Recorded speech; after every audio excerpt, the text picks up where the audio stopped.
नहीं, अमित शाह जी को इस्तीफा देना चाहिए ना, उनके बस की नहीं है होम मिनिस्ट्री संभालना, उनके बस की नहीं है, ये उसी से हो रहा है, या तो बस की नहीं है या उनकी इन्वॉल्वमेंट है, दो ही चीज़ें हो सकती हैं। अडानी जी को फ़ायदा पहुंचाने के लिए अमित शाह जी को जो पैसे का लालच है, उसकी वजह से सुरक्षा व्यवस्था बहुत ही ज़्यादा ख़राब हो रही है। जिन माफियाओं को कुछ नहीं कहा जा रहा, उनकी तरफ पुलिस जो है दूसरी तरफ देख रही है, ताकि वो मजबूत होते रहें, और दूसरे जो माफिया हैं उनके खिलाफ एक्शन ले रही है।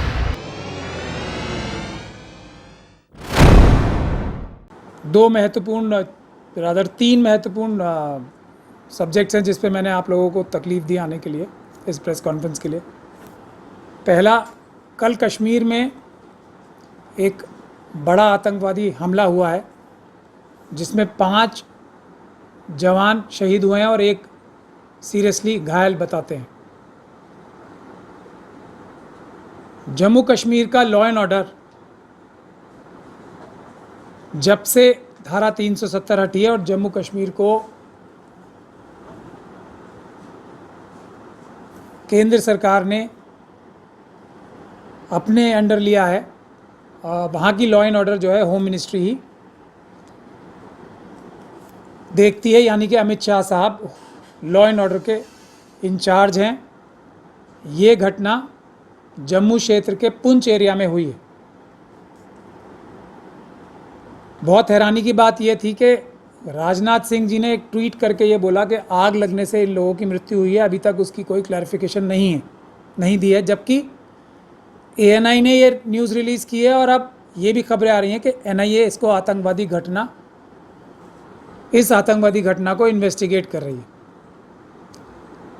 तो Amit Shah ji law and order के इंचार्ज हैं, जम्मू कश्मीर पुलिस, और जम्मू कश्मीर की जो लॉ एंड ऑर्डर की व्यवस्था है वो अमित शाह जी होम मिनिस्टर के अंडर आती है।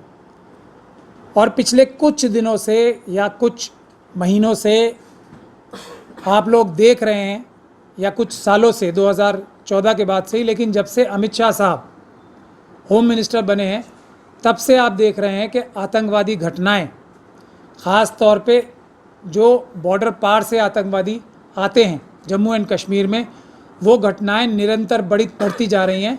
इससे एक बात ये साफ तौर पे साबित हो रही है कि होम मिनिस्टर साहब पूरी तरीके से फेलियर हैं। उनका दिमाग कहीं और ही है, उनका टाइम कहीं और ही लग रहा है।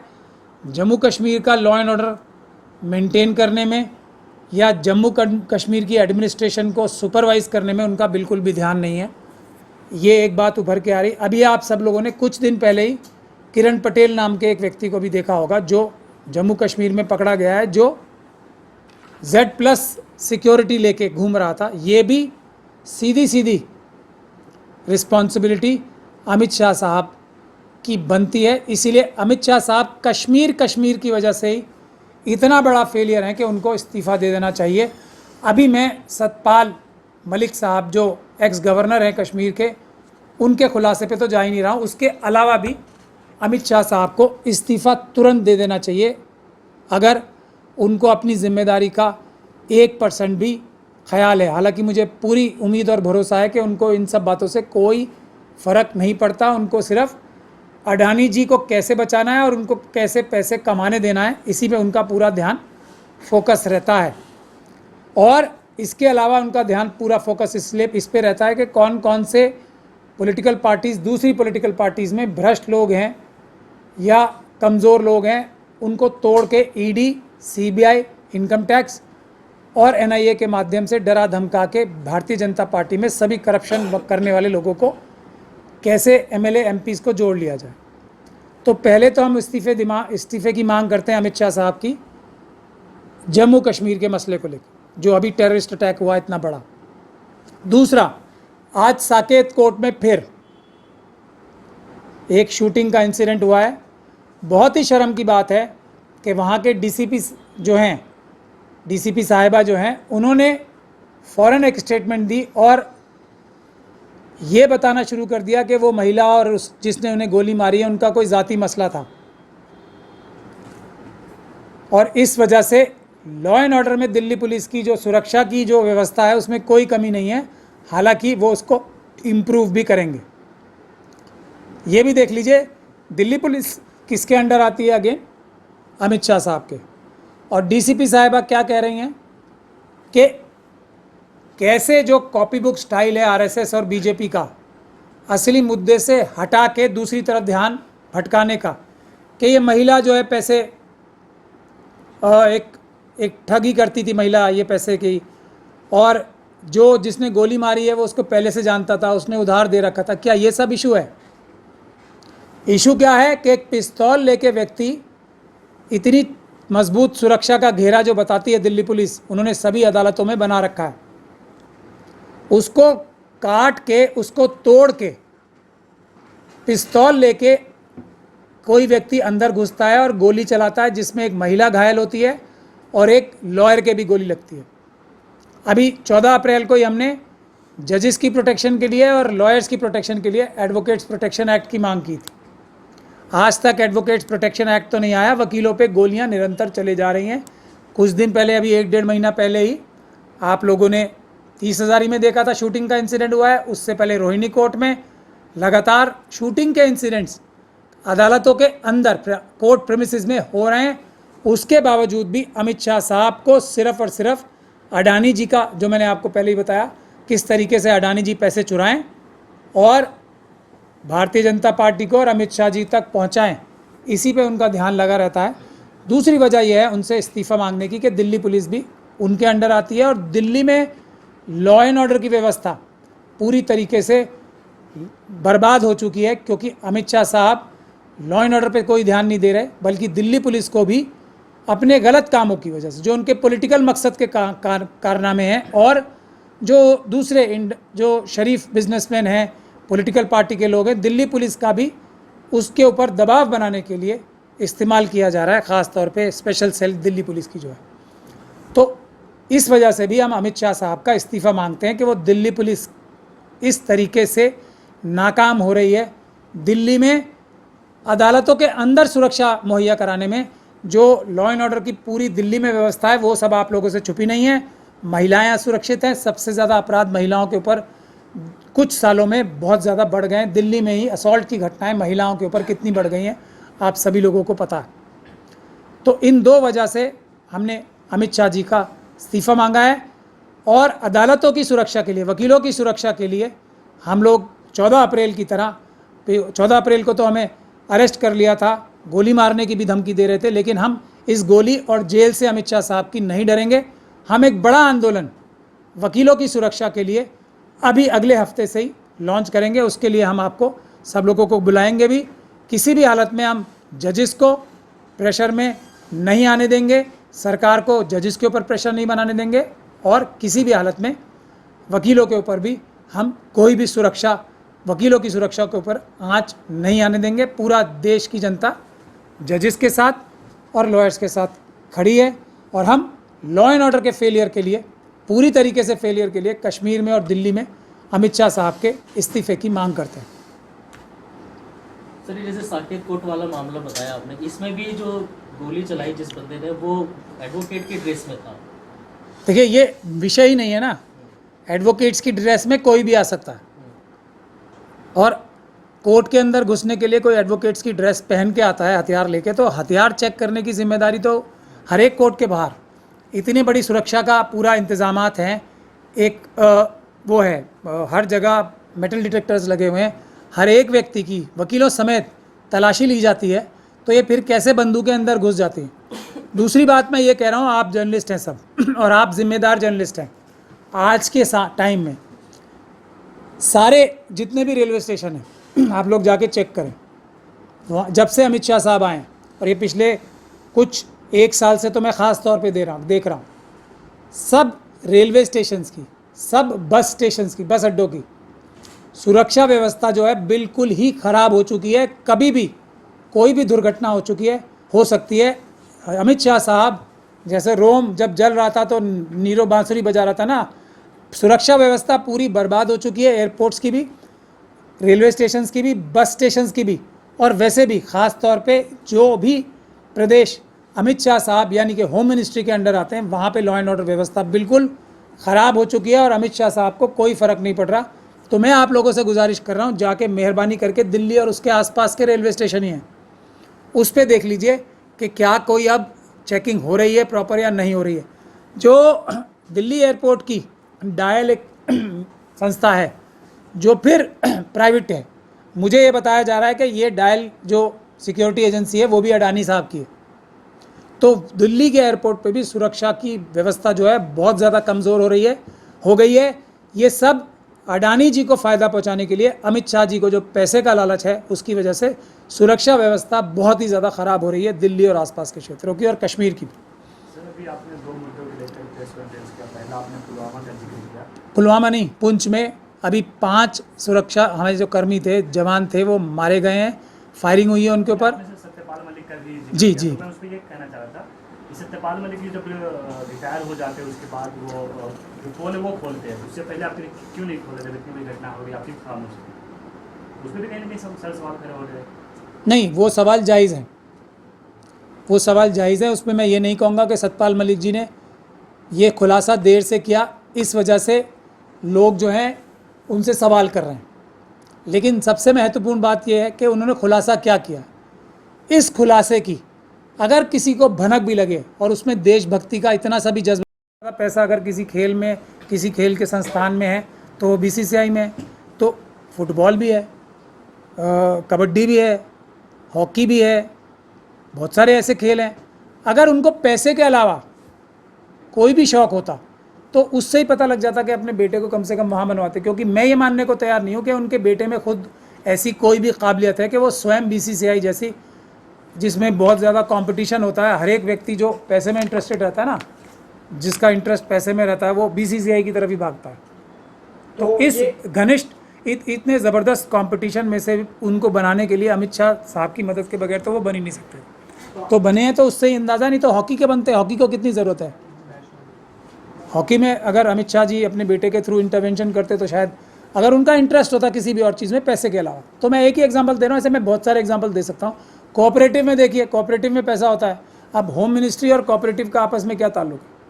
कोऑपरेटिव मिनिस्ट्री भी ली है क्योंकि कोऑपरेटिव में बैंक्स भी होते हैं, कोऑपरेटिव में बहुत सारे पैसे का खेल करने का बहुत सारी अपॉर्चुनिटीज़ रहती हैं। तो अमित शाह जी के लिए पैसा कमाना ज़्यादा ज़रूरी है देश से? ऐसे संकेत उनकी हर एक क्रियाकलाप से मिलते हैं। बहुत सबसे ज़्यादा ज़रूरी उनके लिए पैसा ही है। ये ऐसे उनके क्रियाकलाप से इशारा मिलता है साफ साफ। सर, जैसा कि आपने कहा कि अमित शाह और योगी आदित्यनाथ के बीच में कंपटीशन टाइप का है कि दोनों के बीच में कंपटीशन चल रहा है, तो उस मामले में अगर देखा जाए तो यूपी में गुंडा राज खत्म करने की बात की जाती है और गुंडा राज खत्म हो रहा है ये भी कहा जा रहा है। तो फिर अमित शाह को भी तो सिक्योरिटी को टाइट रखना चाहिए था अगर कंपटीशन की बात होती तो, जैसा कि आप कह रहे हैं। मतलब यूपी की सिक्योरिटी में तो अमित शाह जी को टाइट कर रहे हैं ना, आप गुंडा राज खत्म कर रहे हैं। योगी आदित्यनाथ ने कहा है कि यूपी में गुंडा राज खत्म किया जा रहा है। तो देश में अगर देखा जाए तो बीजेपी कहती है कि हम गुंडा राज खत्म कर रहे हैं, तो किस तरीके से आप कह सकते हैं कि अमित शाह जी सिक्योरिटी लूज छोड़ रहे हैं? देखिए, आप जो बात कह रही हैं वो ये कह रही हैं कि योगी जी ये कह रहे हैं मैंने गुंडा राज खत्म किया है, हाँ। और अमित शाह जी ये कह रहे हैं मैं बहुत अच्छा होम मिनिस्टर हूँ। जी, सिक्योरिटी मतलब तो दोनों देश की के सिक्योरिटी लिए और बहुत कश्मीर की सिक्योरिटी बड़ी है। जी, मगर ये तो वो दोनों अपने आप बोल रहे हैं ना, ये तो झूठ बोलने का कंपटीशन भी तो चल रहा है ना दोनों के बीच में। ऐसा भी तो प्रतीत होता है कि वो एक झूठ बोलते हैं तो उससे बड़ा झूठ वो बोलते हैं और उससे बड़ा, क्योंकि दोनों में काम करने के लिए तो दोनों ही अक्षम है, कर ही नहीं पा रहे हैं। यूपी में गुंडा राज ही है, इसमें कोई शक और शुबे की गुंजाइश नहीं है। मैं ये उमेश पाल जी की हत्या गुंडा राज, उसके बाद अतीक के बेटे की हत्या जो पुलिस ने एनकाउंटर दिखा के की वो गुंडा राज, उसके बाद अतीक और उसके भाई की हत्या वो गुंडा राज। मैं इन तीनों को भी भूल जाता हूँ। एक 11 साल की बच्ची थी, उसका कुछ गुंडों ने रेप किया, उसके बाद उनको ज़मानत गुंडा राज के तहत ही मिली, क्योंकि पुलिस तो दूसरे कामों में लगी हुई है ना। योगी जी के पर्सनल जो, जैसे अमित शाह जी के पर्सनल काम में उनकी सारी फोर्सेस लगी हुई हैं, उसी प्रकार से उत्तर प्रदेश की पुलिस भी ख़ासतौर पे एटीएस और दूसरे ऐसे जो मलाईदार पद हैं, वो सारे पुलिस ऑफिसर्स तो योगी जी की दूसरी प्रकार की सेवाओं में, लॉ एंड ऑर्डर से उनका कोई मतलब नहीं है, दूसरी प्रकार की सेवाओं में लगे हुए हैं। तो उस बच्ची को घर में घुस के उसके नाबालिग छोटे से बच्चे के साथ जला के मार दिया जाता है, ये गुंडा राज नहीं तो क्या राज है। उसके बावजूद भी योगी जी की शक्ल बचती है कि वो ये कहें कि मैंने उत्तर प्रदेश में गुंडा राज खत्म कर दिया है। अभी 5 हमारे जवान मारे जाने, मैंने भी आपको आंकड़े दिए। जम्मू कश्मीर में पाकिस्तान से घुसपैठ करके जम्मू कश्मीर में आतंकवाद की घटनाएं दिन ब दिन बढ़ रही हैं, फिर भी अमित शाह साहब यहाँ पे आके बोलते हैं कि मैंने लॉ एंड ऑर्डर कंट्रोल कर लिया है वहाँ पे। तो ये झूठ बोलने का कंपटीशन है, उसमें भी ज़बरदस्त कंपटीशन चल रहा है कि कुछ भी बोल दो, नज़र कुछ आ रहा है मैं बोल दूँ, आप यहाँ मेरे सामने बैठी नहीं है। ये तो इस प्रकार की बात है ना, मैं प्रेस कॉन्फ्रेंस ही नहीं कर रहा। ये तो इस प्रकार के झूठ बोलने में सक्षम लोग हैं ना, ये झूठे हैं, बड़े बड़े झूठे हैं ये। सर अगर पुलिस ही गुड्डा बन जाएगी, जैसे कि अतीक के बेटे आसिफ का इनकाउंटर बता दिया हत्या करके, तो पुलिस ही गुंडा बन जाएगी तो आम जनता किस पे भरोसा करेगी सर? नहीं, पुलिस गुंडा नहीं बन रही है। देखिए, इसमें हमको फ़र्क बहुत समझना ज़रूरी है, बिल्कुल फ़र्क समझना ज़रूरी है। पुलिस गुंडा नहीं बन रही है। जो अमित शाह साहब के टच वाले या उनके प्रिय भ्रष्ट अधिकारी हैं पुलिस के, दिल्ली में, जम्मू कश्मीर में, NIA में, वो गुंडागर्दी करते हैं उनके कहने पे। बाकी पूरी फोर्स जो है वो उसमें बहुत सारे लोग ईमानदार हैं, उन्हीं की वजह से तो ये सिस्टम थोड़ा बहुत टिका हुआ है। हालांकि इन सभी लोगों को पनिशमेंट पोस्टिंग्स मिलती हैं, इनको साइडलाइन किया जाता है, मगर फिर भी ये लोग हैं ना, उसी की वजह से, उन ईमानदार अफसरों की वजह से, चाहे वो प्रशासन हो चाहे वो पुलिस हो, उन ईमानदार अफसरों की वजह से ही तो देश थोड़ा बहुत जो चल रहा है वो चल रहा है। वरना तो ये जो इस प्रकार के राजनीतिक लीडर्स हैं ना, वो भ्रष्ट अधिकारियों को मलाईदार पदों पे, जो ऐसे इम्पोर्टेंट और क्रूशल पोस्ट होती हैं उनको मलाईदार भी कहा जाता है, उन पोस्टों पे अपने भ्रष्ट अधिकारी जो उनका जी हुजूरी करते हैं उनको लगाते हैं। लेकिन ईमानदार ऑफिसर्स पुलिस में भी, प्रशासन में भी मौजूद हैं, उन्हीं की वजह से देश आज बचा हुआ है और खड़ा हुआ है। अतीक और अशरफ पूरी पुलिस को कहना बुरा, पूरे प्रशासन को कहना बुरा गलत बात है, इसका हमें खास ख्याल रखना चाहिए। अतीक और अशरफ के मामले में SIT की जांच हो रही है, क्या लगता है? मुझे कोई उम्मीद नहीं है। जो SIT योगी जी बनाएंगे वो लीपापोती के लिए होगी, वो इसमें अपराध छुपाने के लिए होगी, अपराध की तह तक जाने के लिए होगी नहीं। ऐसे किसी व्यक्ति को, जिस व्यक्ति को, जिसका बहुत ही अच्छा इलस्ट्रियस करियर रहा होगा, उसको जिसको साइडलाइन करना होगा, अगर यूपी पुलिस में से भी बनाना है, ऐसे किसी ईमानदार व्यक्ति को बनाएं। देखे, दूध का दूध पानी का पानी आ जाएगा। ऐसे किसी ईमानदार व्यक्ति को DGP बना दें, बगैर ये एनकाउंटर या हाफ एनकाउंटर किए बगैर सारे यूपी में बिल्कुल एकदम शांति आ जाएगी। और शांति, कौन सी शांति? जो आज ज़मीनों पे कब्जे हो रहे हैं उत्तर प्रदेश में, एक ख़ास किस्म का माफिया, जो कि जिनके नाम बहुत सारे लोगों ने पब्लिक डोमेन में शाया कर रखे हैं, एक लिस्ट बनी हुई है पूरी।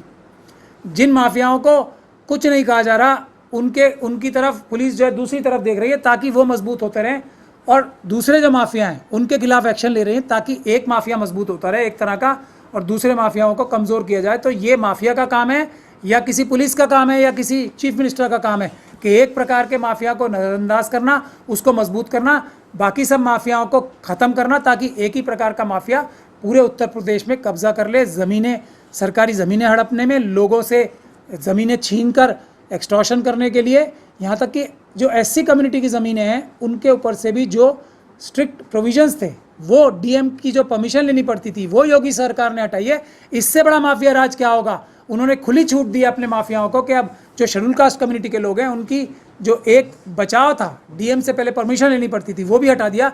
ये माफियाओं को फैसिलिटेट करने की तो एक गतिविधि है कि वो शेड्यूल कास्ट कम्युनिटी की ज़मीन जो वो नहीं छीन पा रहे थे, उसको भी छीनने की पूरी खुली छूट माफिया को, लैंड माफिया को योगी सरकार ने दी है। पे भी सुरक्षा की व्यवस्था जो है बहुत ज़्यादा कमज़ोर हो गई है। ये सब अडानी जी को फ़ायदा पहुंचाने के लिए, अमित शाह जी को जो पैसे का लालच है उसकी वजह से सुरक्षा व्यवस्था बहुत ही ज़्यादा ख़राब हो रही है दिल्ली और आसपास के क्षेत्रों की और कश्मीर की भी। सर अभी आपने 2 मुद्दों को लेकर प्रेस कॉन्फ्रेंस किया। पहला आपने पुलवामा का जिक्र किया। पुलवामा नहीं, पुंछ में अभी 5 सुरक्षा हमारे जो कर्मी थे, जवान थे, वो मारे गए हैं, फायरिंग हुई है उनके ऊपर। आपने सत्यपाल मलिक का भी जिक्र जी, किया। जी। तो मैं उस पर ये कहना चाह रहा था कि सत्यपाल मलिक जी जब रिटायर हो जाते हैं उसके बाद वो जो पोल है वो खोलते हैं, उससे पहले आपने क्यों नहीं खोले? जब इतनी बड़ी घटना हो गई आपकी खामोश, उसमें भी कहीं ना कहीं सब सर सवाल खड़े हो रहे हैं। नहीं, वो सवाल जायज़ हैं, वो सवाल जायज़ है। उसमें मैं ये नहीं कहूँगा कि सतपाल मलिक जी ने ये खुलासा देर से किया, इस वजह से लोग जो हैं उनसे सवाल कर रहे हैं। लेकिन सबसे महत्वपूर्ण बात यह है कि उन्होंने खुलासा क्या किया। इस खुलासे की अगर किसी को भनक भी लगे और उसमें देशभक्ति का इतना सा भी जज्बा बाकी है तो इसकी तह तक जाए बगैर उसको नींद नहीं आनी चाहिए। ख़ास तौर पे मोदी जी जो अपने आप को देशभक्त बताने की कोशिश करते हैं, उनको रात को नींद कैसे आ रही है, ये बात है सबसे महत्वपूर्ण। कि अगर सतपाल मलिक जी की बात में 1% भी सच्चाई है, और सतपाल मलिक जी कोई आम आदमी नहीं है, मैंने कभी इशू नहीं उठाया था, आपको पता होगा, जब तक सतपाल मलिक जी ने इस बारे में नहीं बोला। पुलवामा का इशू मैंने कभी नहीं उठाया इस नज़रिए से कि उसको इस तरह से भी शक की नज़र से देखा जाना चाहिए कि क्या सरकार की लापरवाही या इन्वॉल्वमेंट से भी वो, सरकार नहीं, अमित शाह साहब और मोदी जी की, क्योंकि दो व्यक्तियों के ही नाम लिए सतपाल मलिक साहब ने, तो उसकी इन्वेस्टिगेशन होनी चाहिए। अगर कुछ सतपाल मलिक साहब ने देरी की है बताने में, तो उसके लिए उन्हें क्रिटिसाइज़ किया जाना चाहिए। अब अगर उन्होंने झूठ बोला है तो उनके लिए बहुत सख्त कानूनी कार्रवाई भी होनी चाहिए, ये भी मैं कहूँगा। लेकिन इन्वेस्टिगेशन न्यूट्रली, बहुत ही निष्पक्ष रूप से सुप्रीम कोर्ट के सिटिंग जज से होनी चाहिए। इससे बड़ा देश की सुरक्षा को खतरा किसी चीज़ से नहीं हो सकता। लेकिन सर अभी जिस तरह से देश में हो रहा है कि कोई पत्रकार बन के किसी को मार दे रहा है, कोई लॉयर बन के जा रहा है किसी को मार दे रहा है, तो इसको लेकर सर आप क्या सरकार से क्या मांगे कर रहे हैं, क्या इसमें होनी चाहिए? नहीं, अमित शाह जी को इस्तीफा देना चाहिए ना, उनके बस की नहीं है होम मिनिस्ट्री संभालना, उनके बस की नहीं है, ये उसी से हो रहा है। या तो बस की नहीं है या उनकी इन्वॉल्वमेंट है, दो ही चीज़ें हो सकती हैं। अगर वो एफिशिएंट व्यक्ति हैं तो फिर उनकी इन्वॉल्वमेंट है इन सब चीज़ों में, और अगर वो एफिशिएंट नहीं है तो वो इसके लायक नहीं है। कुछ लोग ये कहते हैं सर कि एफिशिएंट हैं, इसलिए जो हमले हैं वो कम हो गए। पहले जो है कश्मीर के अंदर बहुत ज़्यादा बमबारी देखी जाती थी और अब वो कम हो चुकी है। एक अच्छा सवाल पूछा आपने। एक गैर सरकारी संस्था है, उसने एक टेबल निकाली है जो ये दिखाती है, अगर आप चाहें तो वो लोग देख भी सकते हैं, अब ये कितनी सही है कितनी गलत है आप लोग देखें। ये एक संस्था है जो डेटा शीट निकाल रही है जम्मू एंड कश्मीर की मिलिटेंट्स इंसिडेंट्स की, साउथ एशिया की। तो ये इसके हिसाब से 2015 से पहले 100 का आंकड़ा कभी अगर पार हुआ है incidents of killing Jammu and Kashmir में, तो 2011 में 100 का आंकड़ा पार हुआ था। उसके बाद 100 का आंकड़ा 2016 में, यानी कि 2014 में 91 लोग मरे थे, 2015 में इंसिडेंट्स ऑफ किलिंग 2015 में 86, 2016 में 112, 2017 में 163, और उसके बाद 18 में 206, 19 में 135, 20 में 140, 21 में 153, 22 में 151।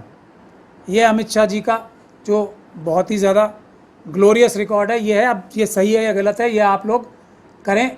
उससे पहले 2011 में 119 लोग मरे थे, 2012 में 70, 2013 में 84, 2014 में 91, ये स्थिति है। और 2014 में जो पुलिसकर्मी या सिक्योरिटी फोर्सेस के लोग मरे, इस आंकड़ों के हिसाब से 2011 में 31, 2012 में 18, 2013 में 53, 2014 में 47, 2015 में 41, 2016 में उससे डबल हो गए 88, 17 में 83, 18 में 95, 19 में 78, 20 में 56, 21 में 45, 22 में 30। तो ये अमित शाह साहब का आंकड़े हैं जो मैं आपको बता रहा हूँ।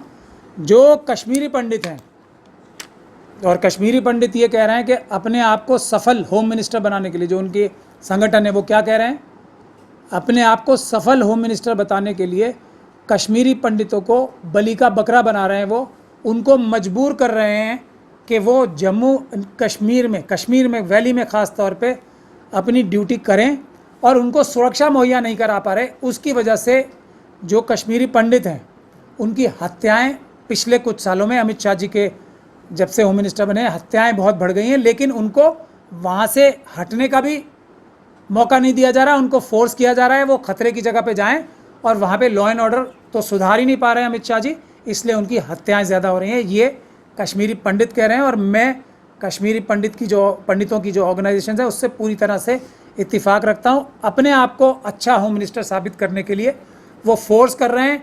वहाँ पे लॉ एंड ऑर्डर की स्थिति ठीक ना होने के बावजूद भी उनको नौकरी करने पे वहाँ पे मजबूर किया जा रहा है, उनको सुरक्षा प्रदान नहीं की जा रही, और उनकी हत्याएं ज़्यादा हो रही।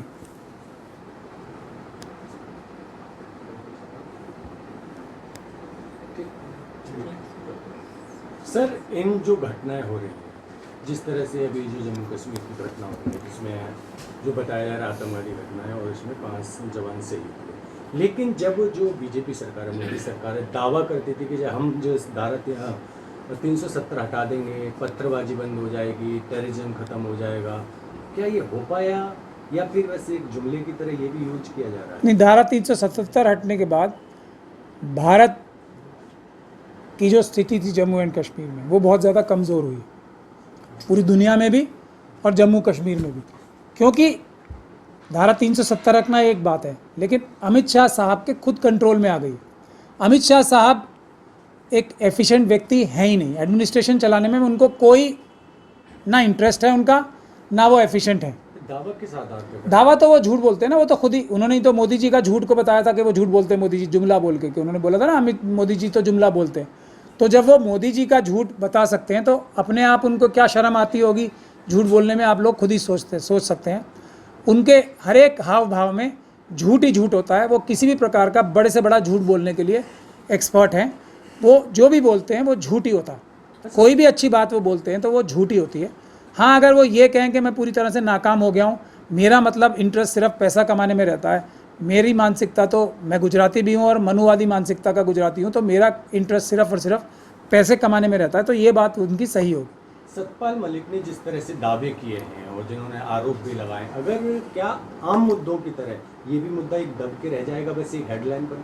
इतने लाखों करोड़ रुपए अमित शाह जी और मोदी जी खर्च कर रहे हैं ये क्रिमिनल मीडिया के ऊपर, एडवर्टीजमेंट देने ऊपर, यही तो जो सच हैं उनको छुपाने के लिए। अगर सतपाल मलिक जी ने झूठ बोला है तो अरेस्ट करें ना उन्हें, इतना बड़ा झूठ बोला है, नहीं कर रहे हैं ना अरेस्ट। उनके साथ क्या किया जा रहा है, उनकी सुरक्षा व्यवस्था कमज़ोर है एकदम, और ये जान के अमित शाह जी ने की होगी, क्योंकि उनका दिमाग इसी प्रकार से चलता है, डराने की, हर एक को डराने की बात करते हैं। और उसके सैकड़ों एग्जाम्पल मैं लेटेस्ट दे सकता हूँ, और लेटेस्ट एग्जाम्पल तो यही है कि बिहार में जाके सभा करके ये बोल रहे हैं कि हम उल्टा लटका देंगे। योगी जी और इनमें एक आपस में कंपटीशन चल रहा है। योगी जी ने बोला हम मिट्टी में मिला देंगे, अमित शाह जी ने उसके जवाब में बोला हम उल्टा लटका देंगे। ये जो इस तरह के मतलब निम्न स्तरीय जो बातें कही जाती हैं, वो इन दोनों में चल रहा है एक बड़ा कंपटीशन के मोदी जी को के बाद या मोदी जी को हटा के कौन प्राइम मिनिस्टर बनेगा।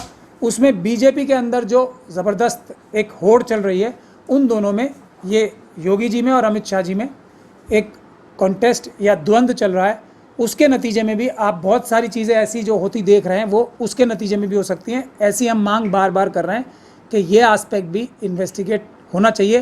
क्या ये जो घटनाएं हो रही हैं इन दोनों की राइवलरी की वजह से तो नहीं हो रही हैं इतनी सारी घटनाएं?